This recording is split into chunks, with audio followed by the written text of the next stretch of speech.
Thank you for joining us. I'm Gord Long. As always, it's my pleasure to have back with me this morning Charles Hugh Smith, well-known and prolific writer on the web, who is the publisher of the well-recognized website of2minds.com. Good morning, Charles. Good morning, Gordon. Always a pleasure to have our conversations. Charles, I want to continue this morning from our discussion we've been having over the last few months now, which we titled The Results of Financialization, what financialization was, what brought it about, the evolution of it, actually the impact today. And this will be part 4. And I have here an agenda that we thought would be useful just to follow on with this discussion. I have another chart here showing, for those who haven't been following this sequence, I truly encourage you to look through part 1, 2, and 3 shown here of the areas that we covered that, as I said, are the impact of financialization. But I think the discussion this morning is probably the most important one of the fallout from it. Any comments before we begin and jump into these slides, Charles? Well, Gordon, I would just remind our listeners that you and I are often ahead of the game. In other words, we covered the coming retail implosion several years ago, and we talked about student debt, long before it became, a topic of the mainstream financial media. So what we're discussing today, again, it may play out over the next few years, and that tends to be our pattern. We're early, but we tend to get it right on these big topics. Charles, some of this is a little historical, but I want to integrate the previous discussions that we had on this series, and I have up here a chart to kick this off on U.S. interest rates and how they've been steadily falling, and a big part of this is what's fostered financialization. But, since the U.S. lifted anchor, if you would, on the gold standard in August 1971, which made the U.S. dollar a fiat reserve currency, the discussion today, the U.S. economy had been basically propelled forward because it was no longer tethered to the principles of sound money. Unfortunately, the reality is that this sort of political expediency is the equivalent of building a house, as we show here on our caption, on the foundation of sand versus solid bedrock, and it dooms us to be unable to withstand economic storms and turmoil that always come about. And I think in the not too distant future, we're going to see that. Turmoils that will start to shake the whole basis of the fiat reserve, the fiat currency system. And you've got some examples of that, actually, we'll talk about a little later.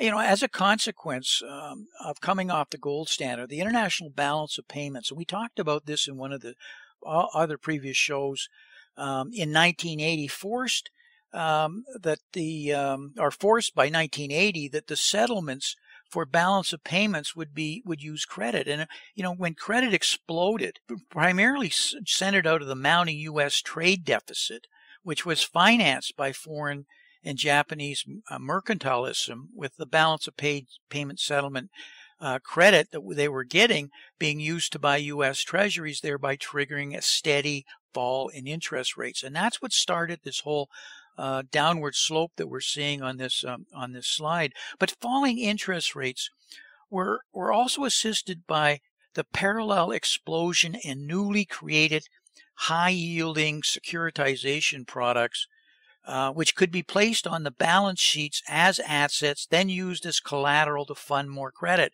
Like, it starts to pyramid here. Credit, which additionally found its way back into the lucrative U.S. Treasury market, further pushing up yields, pushing yields lower and price up. I have here a chart of the kinds of things during this whole process, rules, regulations, laws, changes that were made that just continue to accelerate this whole process. Matter of fact, one of the shows we went into detail on all of these transactions or changes. The rules were changed continuously anytime this even slowed down.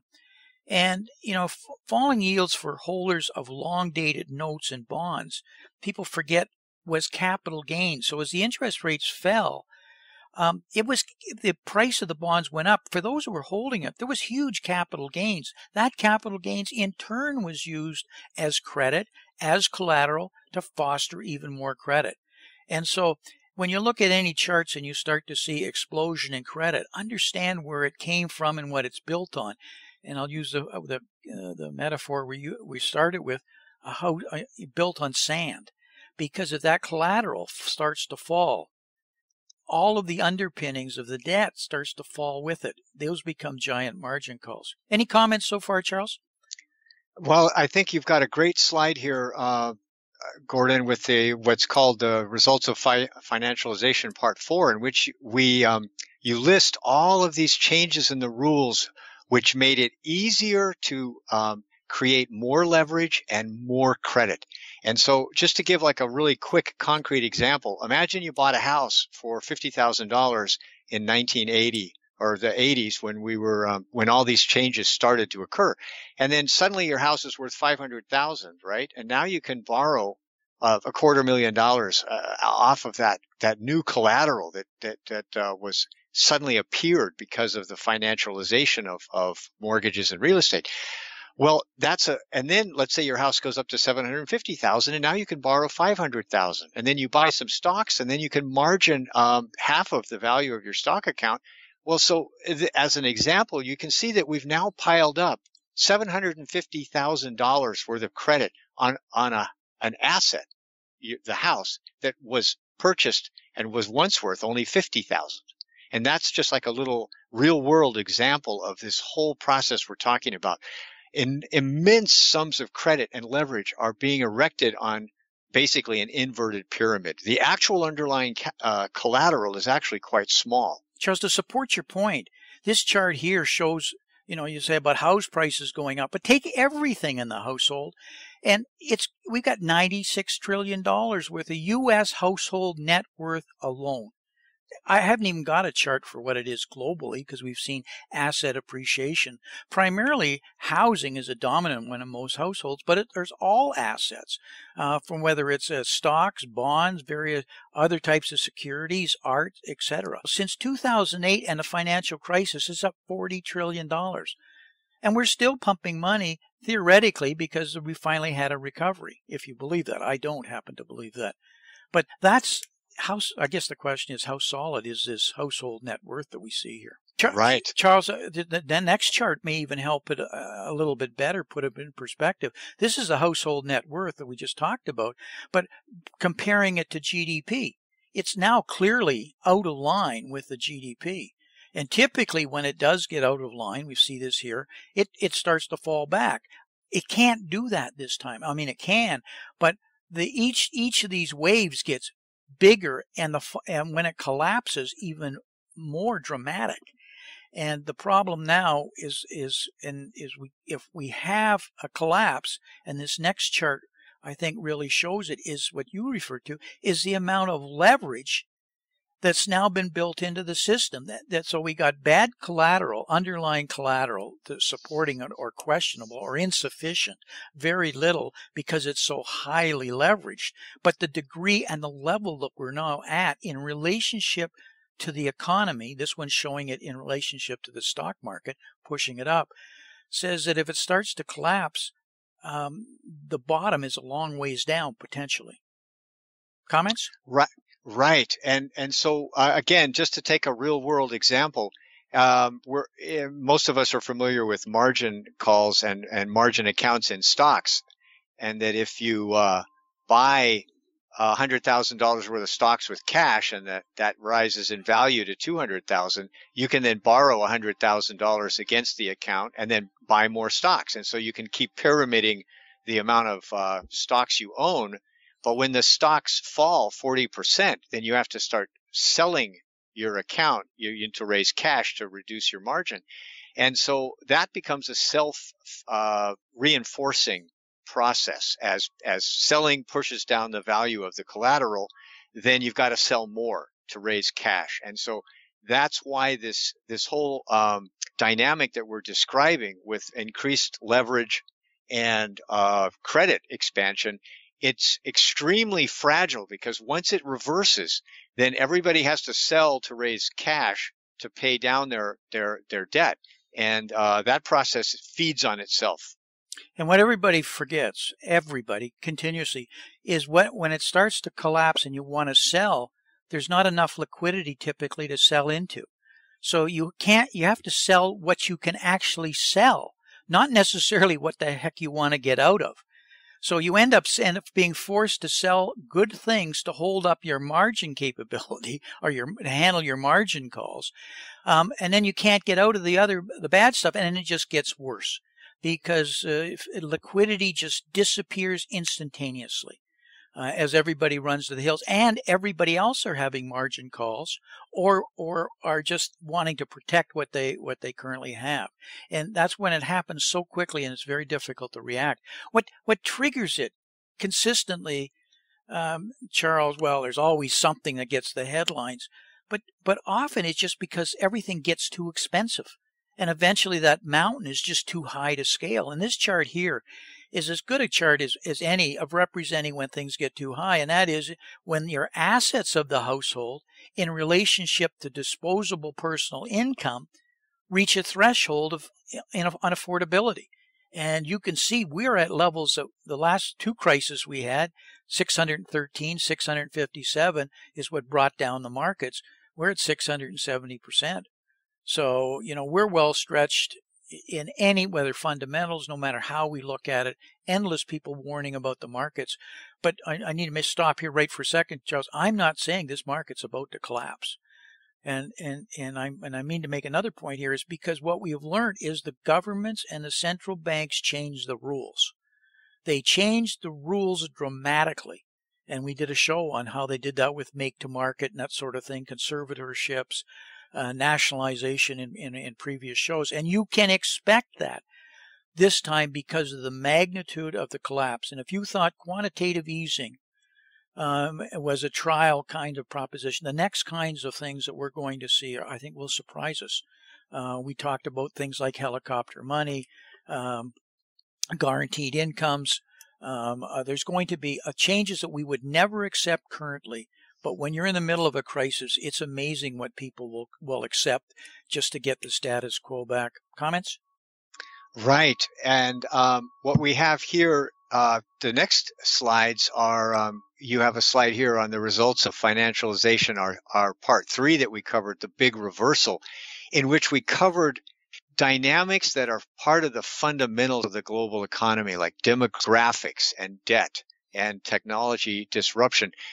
These things have the potential to trigger a reversal, and that is not just a technical, lack of liquidity. These are fundamental, like decades-long dynamics, and so that's going to create a tremendous amount of stress in a system trying to maintain it. And as you were saying, we anticipate helicopter money and student loan debt forgiveness and all these kind of tricks to try to put enough money in the households that they can support their gigantic debt loads.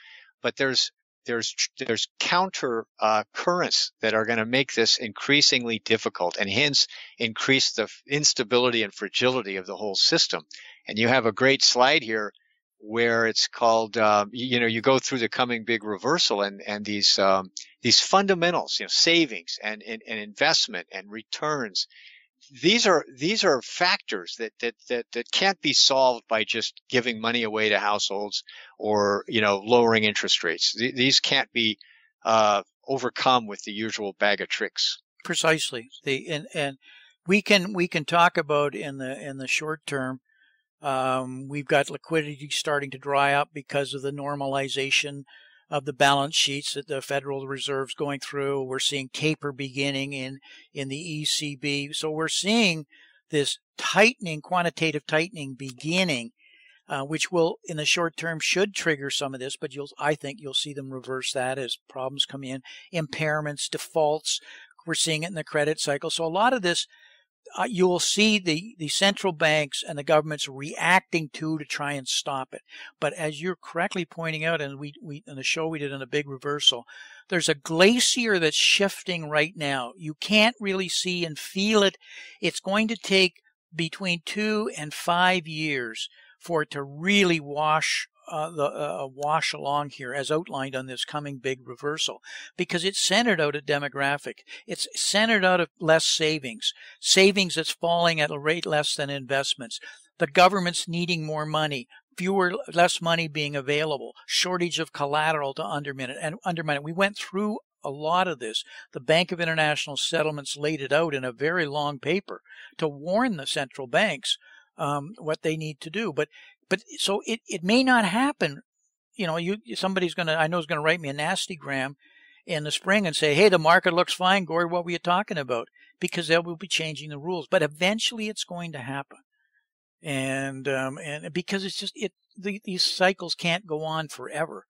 And the problem, and where it leads to, Charles, is when it starts to happen, it'll be about currencies, not just the stock market falling. The stock market will, and equities, but it'll be in the bond market, in the credit market, and it'll take the currencies with it. The whole fiat currency collapse. And this chart that I have up here, I did in, as you can see in the bottom, in 2010, when we were in the middle of the housing crisis. Over in the right-hand side, as I was laying out what was starting to evolve, and said, this is where I see it all laying out all the way through to Japan. And you can see that we've just literally followed this since in the last 8 years, that we're over here waiting for the U.S. and Japan really to start to collapse economically and to take the currencies with them. So whether it's next year, year after, maybe the year after, it all depends on how creative and extent to which the government want to take the rules.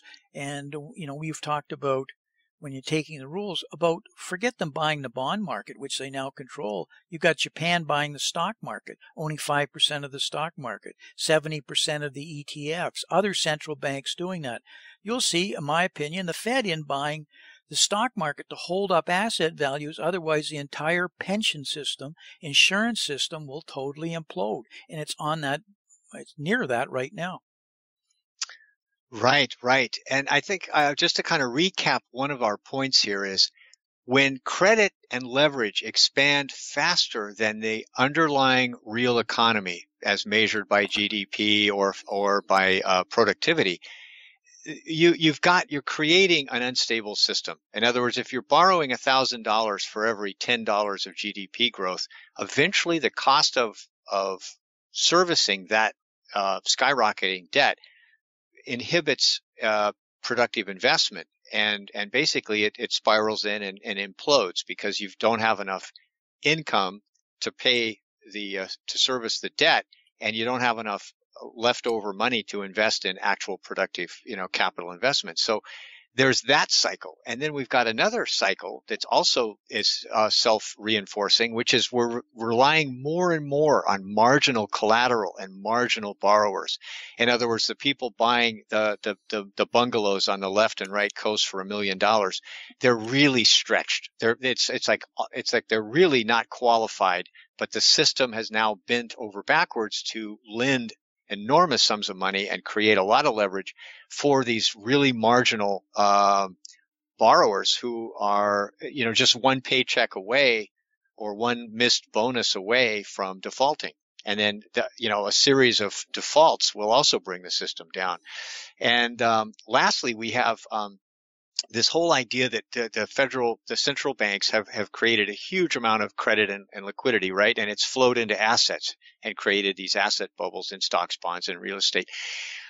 But what we're missing is the possibility that some of that tremendous amount of new money that's been created will eventually show up in the real economy as inflation.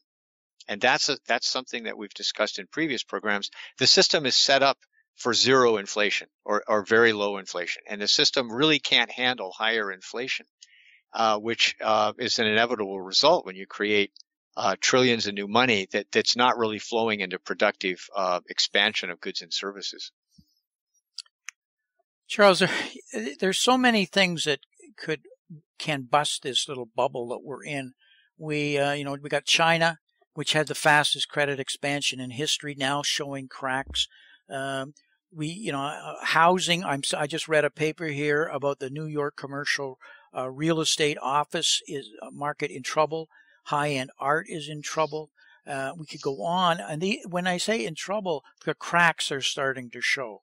And that's when prices get too high and there's just not enough money out there that's got real money to buy it. So, but these cracks can take an awful while to expand. We're seeing slower growth around the world. We are not getting strong economic growth at all. And without the growth, the debt is consuming what growth we do have. The debt payments on the $220 trillion, and we've talked about that. But the bigger point is what it's doing is it's leading to inequality in this whole process. And you've written extensively on this subject. So the rich are getting richer, but the vast majority of people are falling so far behind and so fast. The middle class, and we know, has been completely gutted.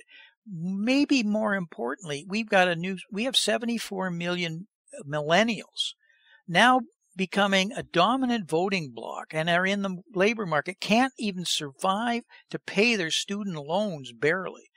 And they're going to make changes politically that are going to surprise everybody in the next election, certainly at the next presidential election. And the demands that they're going to make, because the system isn't working for them. It is not working for them. And the demands they're going to make are going to be shocking. And if we're in the middle of a calamity that we said this glacier is just, no matter what we want, is moving ahead demographically, etc., technology shifts, collateral impairments, it's going to be shocking.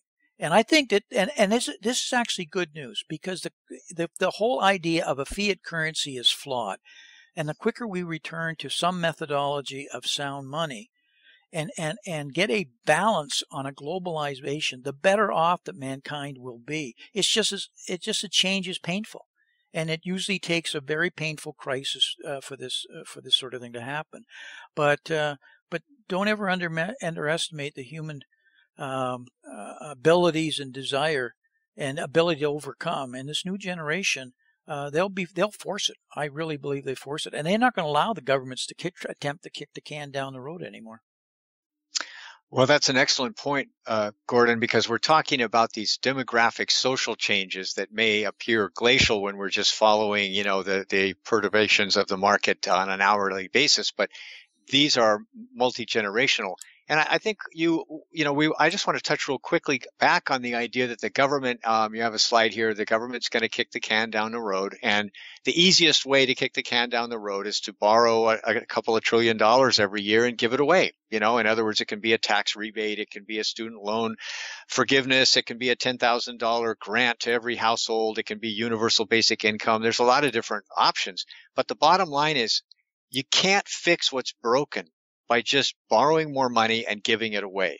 That's a short-term fix. That'll work for a few months or, a short period of time in which people will have enough money to pay their debts. But eventually, you're basically just piling more and more debt. In other words, you're substituting public debt for private debt. When the households can no longer borrow enough to fund their additional consumption, then you get a deep recession or a depression.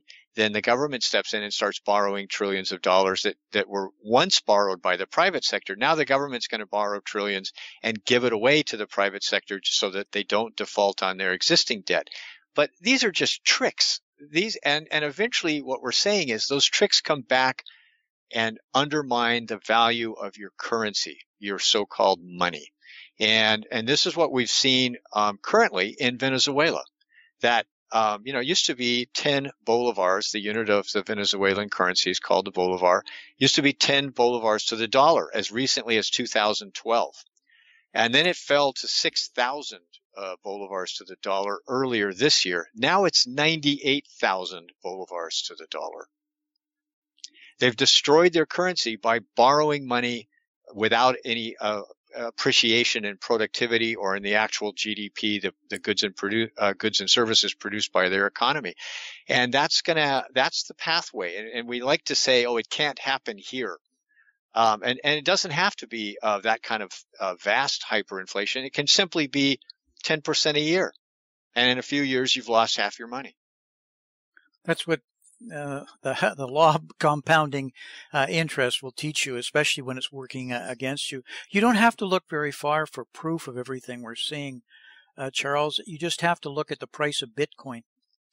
Right. A couple shows ago, we were talking, and we couldn't believe that Bitcoin was now worth more than an ounce of gold at $1,400 an ounce. I think I just saw it go through $15,000 here an hour ago or so, or is it 16,000 now? Because it's been an hour. I mean, so and that's a reflection. I'm not supporting Bitcoin. I'm not suggesting for one moment that there may not be some problems there, but it is without question an indication of a complete lack of trust and a breakdown in the belief in the currency system. And that is the government's just printing money at the rate they are. And typically the money flows to gold and silver and hard assets in huge ways. But that is the physical market in those areas is completely manipulated through the paper markets. There's a complete disconnect. And so people are looking for other alternatives. By the way, I might make a point here, Charles, that China, Russia, Iran, India are now putting together a new physical gold exchange because they want to disconnect the paper market from the physical market so that you can buy futures in pure physical gold, not just paper gold. And if they get that off the blocks, and it looks like it's going pretty quickly, that could be incredibly disruptive to the entire fiat currency system, because now you'll have an alternative, and the money will flow. We'll see whether that does happen. Any closing comments you want to make, Charles? We're going to have to wrap here. There's just so much on this subject, and we've just kind of tried to pick the highlights of it. To make those who aren't following it what they need to be aware of. Comments?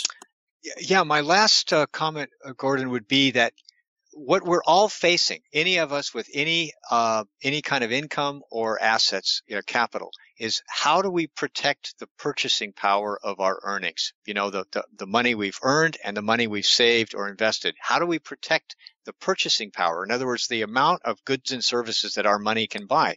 And what we're talking about is the purchasing power of our money is at risk when the fiat currency central bank system starts collapsing or eroding. And so this is why people are turning to a gold-backed currency or the equivalent, or a cryptocurrency which is decentralized and thus is not in the hands of a little clique, a secret kind of clique of central bankers who get to distribute money to their cronies. And so people are desperate for something that appears trustworthy, and they know it's not fiat currency and central banks. You can never suppress the human spirit where they won't try and find, if they're feeling that they're being enslaved, if they feel that they're being mistreated, abused, or whatever, they won't find other solutions. Whether it's revolutions, other currencies, that's what mankind is about. And what we're starting to see is, in so many ways, centralized control breaking down, and the governments therefore believing they're being forced to put more laws in place, more police, more control, more rules, and the pushback is coming. And we're seeing it in political parties, people not wanting the status quo. We're seeing it in just so many different ways. But that's what we're seeing, and you can expect more and more of that, because it's demanding the change.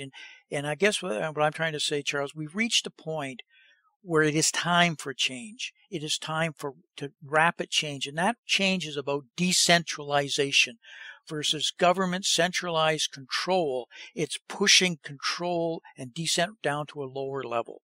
And it's like taxation. Instead of the federal government getting all the money should be at the lowest level and should be paid up to support some of the things at the federal level. We don't do that. Money's all at the federal level, and they apportion it down, and needless to say, it doesn't get down. As simple as that little analogy is, that's the magnitude of what's wrong. And we have the technology to change that. And we have an attitude now where people have so much control in their hands on their cell phones and their smartphones that they know that it can be centralized. You look at TV, you vote now right there while you're watching a show on what you think the right thing is or who should win. It isn't some panel that makes a decision. You're making the decisions. So the technology's there. That's right. We can say there's a phrase. It's I think summarizes that. Good ideas don't require force. Precisely. In other words, the internet, mobile telephony, and cryptocurrencies are all examples of revolutions that have swept the world, and they didn't require force because they were good ideas. And fiat currency is not a good idea. So, no. Charles, we have to wrap. Always enjoy these discussions, and I'm looking forward to the one we have next month too. And I'll leave that to next month to share with our listeners. Talk to you again next month. Thank you, Gordon. Thank you. Sure thing. Bye.